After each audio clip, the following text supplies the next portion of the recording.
So we will pick it up where we left off in Chapter 5 with the uniform distribution. So we're still talking about the continuous random variable. And before we just learned about the exponential distribution, which is about modeling the amount of time until some specific event occurs or occurs next. The uniform distribution, well, let's start right there. It's the simplest distribution, and it models events that are equally likely to occur, and hence the name uniform. All the events are the same likelihood or the same probability. And you see the graph there in the lecture document. It's just a big rectangle. So there still is a function, but it just happens to be a horizontal line. So you see that there at the top. Think of that line going along the top of the rectangle as the function or the curve. And then there are these two vertical lines. One we say is at A and the second at B.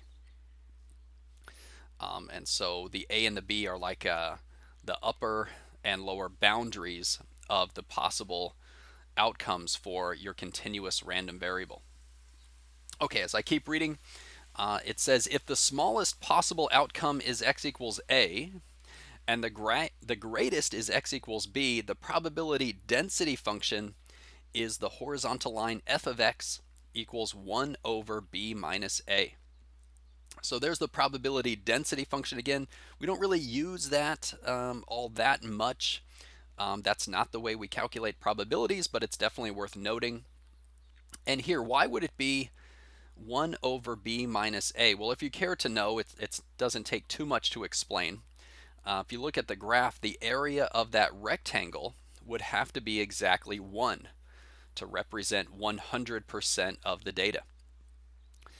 And so if we're starting at A and ending at B, then think of the length of that rectangle would be B minus A.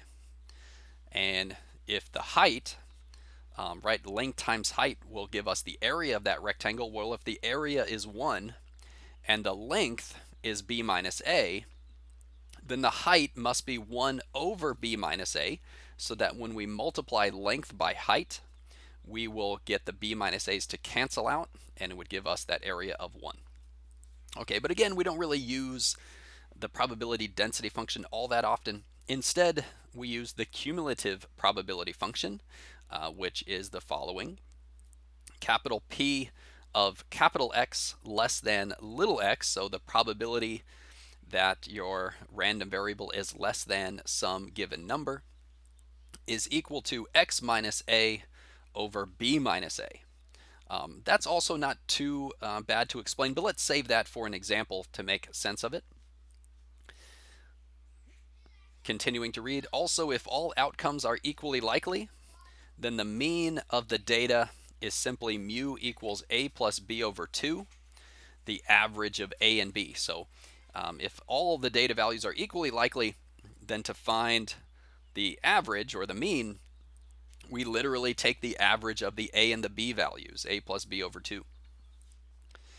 The standard deviation, you see the formula for it right there.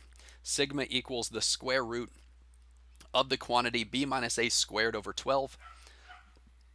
We'll definitely not go into any explanation of why that is the formula for the standard deviation here. Let's just get right into our next practice problem, number 2.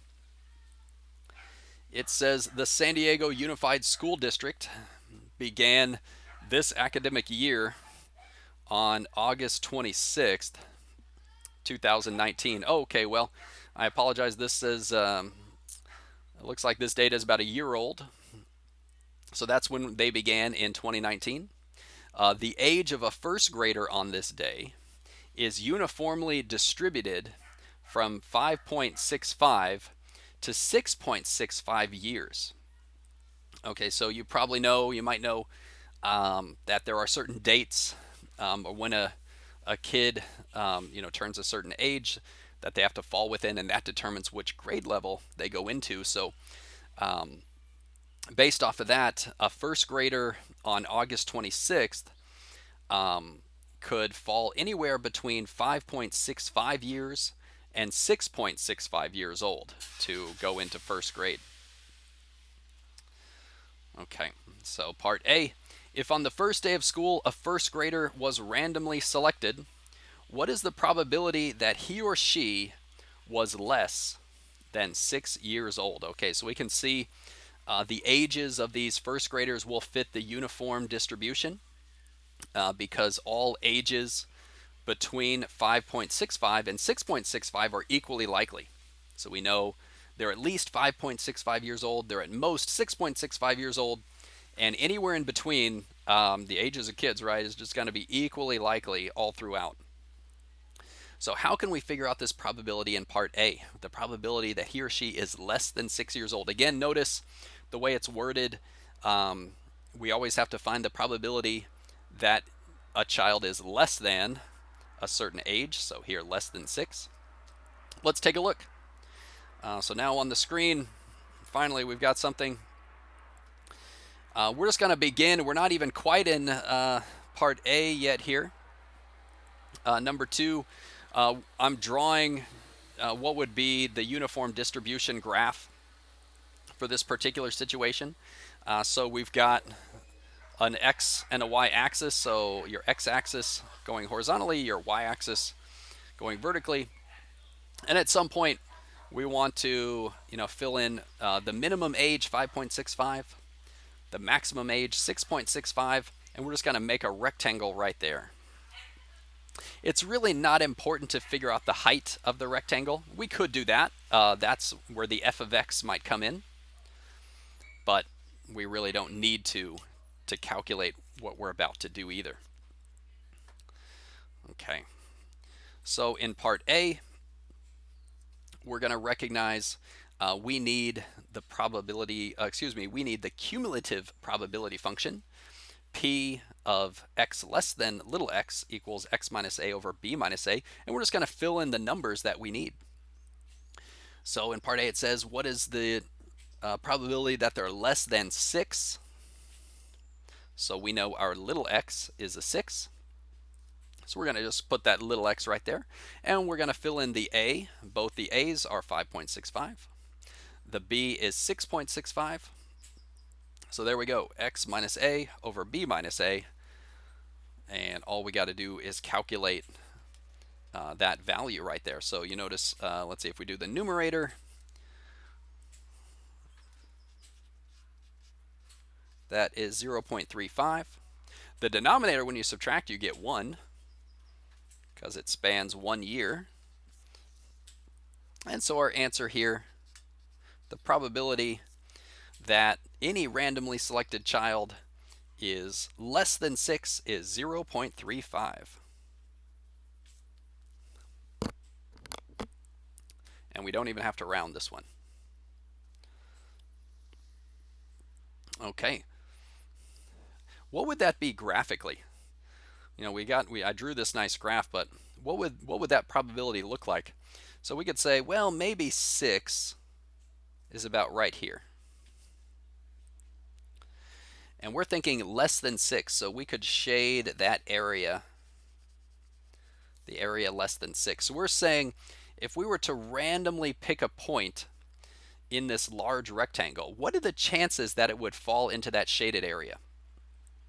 Well, it turns out the area of the entire rectangle is 1. That's our denominator. The area of this little bit is 0.35. So 0.35 over 1 is 0.35. There we have it. Okay, let's go on to part B. What is the probability that a randomly selected first grader was exactly 6 years old? Ooh, this is good. So on the first day of school, school begins. And right at the moment school begins, what's the probability that a randomly selected first grader is exactly 6 years old? So when we're dealing with any continuous random variable, maybe you remember, what are the chances that you equal exactly any number? We could represent that with the probability of capital X equals 6.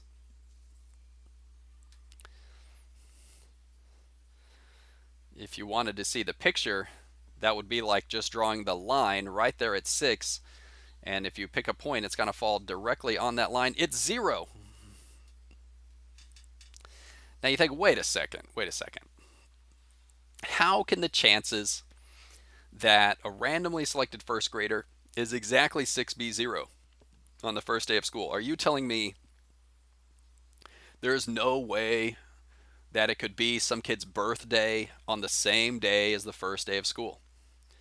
Of course, some kid could have a birthday on the first day of school. It's possible.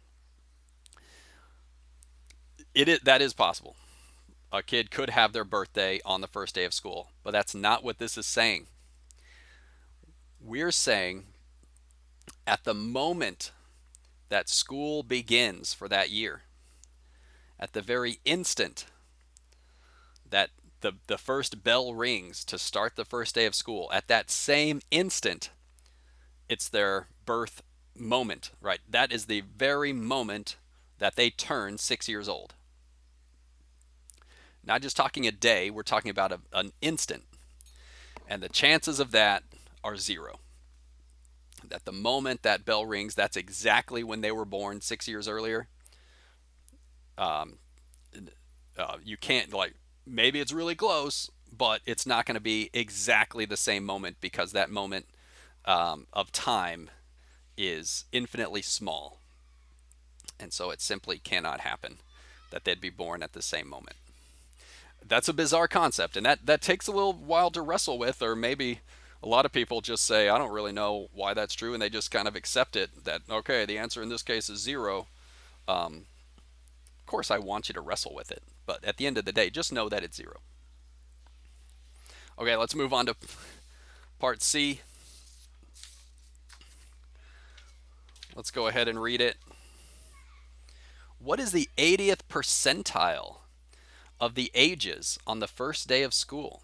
Okay, so we got this percentile question again. We had one of these with the exponential distribution. When you get a percentile question, recognize they're telling you that the probability, in this case, is 80%. And we have to work backwards to figure out x. So here's what I'm going to write. We're going to set the probability of capital X less than little x equal to 0.80, 80%, and solve for x. Okay, let's go for it. So we've got our formula for the probability, right? X minus A over B minus A. It's equal to our percentile, 0.80. And we got to figure out what x is. Okay, so we'll start. Let's simplify what we can. We can subtract these numbers in the denominator. We just get 1. Well, if it's over 1, then we don't have to write that at all. So we end up with x minus 5.65 equals 0.80. And at this point, we will add 5.65 to both sides. All right, to cancel these. And when we do that, what do we get? Well, 0.8 plus 5.65 turns out to be 6.45. X equals 6.45 is the solution for x. And what does that represent? That is the age of the kid, right? It's the variable x. So what does x represent? How old the kids are. So when we get 6.45, that is how many years old? What does that really mean? Like if you were to interpret that, maybe in a statement, I think this will be helpful.